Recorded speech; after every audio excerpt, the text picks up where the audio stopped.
Hello, എല്ലാവർക്കും നമ്മുടെ ഒരു പുതിയ വീഡിയോയിലേക്ക് സ്വാഗതം. ഇന്ന് നമുക്ക് തനി നാടൻ ഒരു വിഭവമാണ് കാവത്തിൻ്റെ മത്തിപ്പുഴുക്കാണ് ഇന്ന് നമ്മൾ ഉണ്ടാക്കുന്നത്. അപ്പോൾ അതെങ്ങനെയാണ് ഉണ്ടാക്കണം നോക്കിയാലോ. അതിന് വേണ്ടിയിട്ട് 1.25 കിലോ കാവത്താണ് എടുത്തിരിക്കുന്നത്. ഞങ്ങൾ കാവത്ത് എന്നാണ് പറയുക, ചില സ്ഥലത്ത് ഇതിനെ കാച്ചിലെന്ന് പറയും. അതിൻ്റെ തൊലിയൊക്കെ കളഞ്ഞിട്ട് ചെറിയ കഷ്ണങ്ങളാക്കി മുറിച്ചിട്ട് ഒരു ചട്ടിയിലേക്ക് ഇട്ട് ആവശ്യത്തിന് വെള്ളം, കുറച്ച് മഞ്ഞൾപ്പൊടിയും കുറച്ച് ഉപ്പും ഇട്ടിട്ട് വേവിക്കാൻ വെച്ചിട്ടുണ്ട്. ഇത് ചട്ടിയിലായതുകൊണ്ടാണ് ഇത്ര വെള്ളം വെച്ചിരിക്കുന്നത്. കുക്കറിലാണെങ്കിൽ ഇതിനെക്കാട്ടിയും കുറച്ച് വെള്ളം ഒഴിച്ചിട്ട് ഒറ്റ വിസിൽ വരുന്നത് വരെ വേവിച്ചെടുത്താൽ മതി. ഇനി ഇത് വെന്ത് വരട്ടെ. ആ സമയം കൊണ്ട് ഇതിലേക്ക് ആവശ്യമായിട്ടുള്ള മീൻകറി നമുക്ക് ഉണ്ടാക്കിയെടുക്കാം.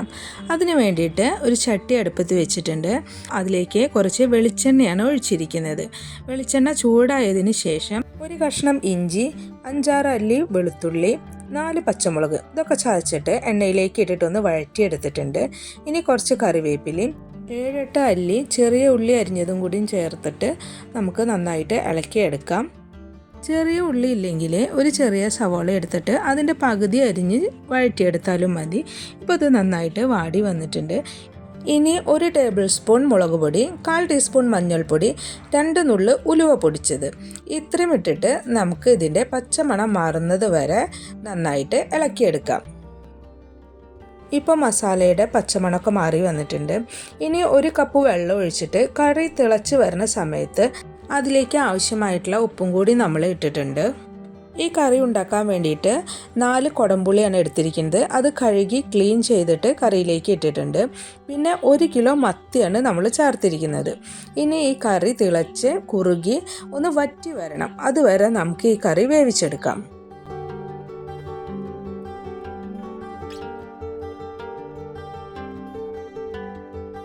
ഇപ്പോൾ അത്യാവശ്യം കറി വറ്റി വന്നിട്ടുണ്ട്. ഈ സമയത്ത് നമുക്ക് സ്റ്റൗ ഓഫ് ചെയ്യാം.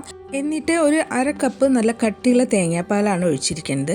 ഇനി നമുക്കിതൊന്ന് ഇളക്കിയെടുക്കാം. ഇനി ഒരു 10 മിനിറ്റ് നേരം ഈ കറി ഇങ്ങനെ തന്നെ ഇരിക്കട്ടെ. അതിനുശേഷം ഇതിലെ മീനൊക്കെ എടുത്തിട്ട് അതിൻ്റെ മുള്ളൊക്കെ ഒന്ന് കളഞ്ഞെടുക്കണം. നമുക്ക് ഈ കാവത്തിലേക്ക് ചേർക്കാനുള്ളതാണ്, അതുകൊണ്ടാണ് നമ്മൾ മുള്ളിങ്ങനെ കളഞ്ഞെടുക്കുന്നത്. ഇനി ഒരു തേങ്ങ എടുത്തിട്ട് അതിൻ്റെ 1/2 ഭാഗം നമ്മൾ ചിരവി എടുത്തിട്ടുണ്ട്. പിന്നെ 4 ചെറിയ ഉള്ളി, കുറച്ച് കറിവേപ്പില, 1 തണ്ട് പച്ചക്കുരുമുളക് ഇതെല്ലാം എടുത്തിട്ട് അവിയലിനെ നമ്മൾ ചതച്ചെടുക്കുന്നത് പോലെ ഒന്ന് ചതച്ചെടുക്കണം. ഇനി പച്ചക്കുരുമുളക് ഇല്ലെങ്കിൽ പച്ചമുളക് എടുത്താലും മതി. എരിവൊക്കെ ഓരോരുത്തരുടെ ഇഷ്ടത്തിനനുസരിച്ച് കൂട്ടും കുറയ്ക്കും ചെയ്താൽ മതി കേട്ടോ. ഇനി നമ്മൾ ഈ ചതച്ചെടുത്ത നാളികേരം വേവിച്ച് വെച്ചിട്ടുള്ള കാവത്തുണ്ടല്ലോ അതിലേക്ക് ചേർത്തിട്ട് ഒന്ന് ഇളക്കിയെടുക്കണം. അതിനുശേഷം നമ്മൾ നേരത്തെ ഉണ്ടാക്കി വെച്ചിട്ടുള്ള മീൻ കറിയിൽ നിന്ന് 4 തവി കറി ഒഴിച്ചിട്ട് ഒന്ന് ഇളക്കിയെടുക്കാം. ഇപ്പോൾ ഈ നാളികേരും കാവത്തും മീൻകറിയൊക്കെ ഒന്ന് മിക്സായി കിട്ടിയിട്ടുണ്ട്. അതിനുശേഷം നമുക്ക് എത്ര കറിയാണോ ഇതിലേക്ക് വേണ്ടത് അതിനനുസരിച്ച് ഒഴിക്കുക. കാരണം കാവത്ത് പെട്ടെന്ന് വെന്തുടയുന്നതാണ്, ഒരു ക്രീമി പോലെ ആയിരിക്കും. അതുകൊണ്ട് ആവശ്യത്തിനുള്ള കറി മാത്രം നിങ്ങളിതിലേക്ക് ഒഴിച്ചാൽ മതി. ഇപ്പം ഞാൻ അതിൽ നിന്ന് ഒരു പകുതി കറിയും കൂടി ഒഴിച്ചിട്ടുണ്ട്. എന്നിട്ട് ആവശ്യത്തിനുള്ള ഉപ്പ് ചേർത്തു.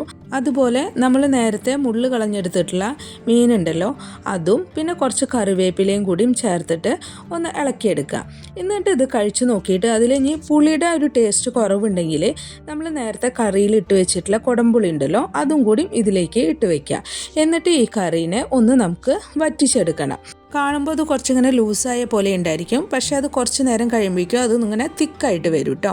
അപ്പം നല്ല ടേസ്റ്റുള്ള ഒരു നാടൻ വിഭവമാണ്. നമ്മൾ കിഴങ്ങൊക്കെ ഉണ്ടാക്കുന്ന അതേപോലെ തന്നെയാണ്, നല്ല ടേസ്റ്റാണ് കേട്ടോ അത് കഴിക്കാൻ. എല്ലാവരും ഈ റെസിപ്പി ഒന്ന് ട്രൈ ചെയ്ത് നോക്കുക, എന്നിട്ട് അഭിപ്രായം പറയണം കേട്ടോ. എല്ലാവരും വീഡിയോ സബ്സ്ക്രൈബ് ചെയ്യാതെയാണ് കാണണമെങ്കിൽ വീഡിയോ കണ്ടിട്ട് ഇഷ്ടപ്പെട്ടെങ്കിൽ ഒന്ന് സബ്സ്ക്രൈബ് ചെയ്യണേ. അതുപോലെ ലൈക്ക് ചെയ്യാനും ഷെയർ ചെയ്യാനും മറക്കല്ലേ കേട്ടോ. നല്ലൊരു റെസിപ്പിയുമായി അടുത്ത വീഡിയോയിൽ നമുക്ക് വീണ്ടും കാണാം.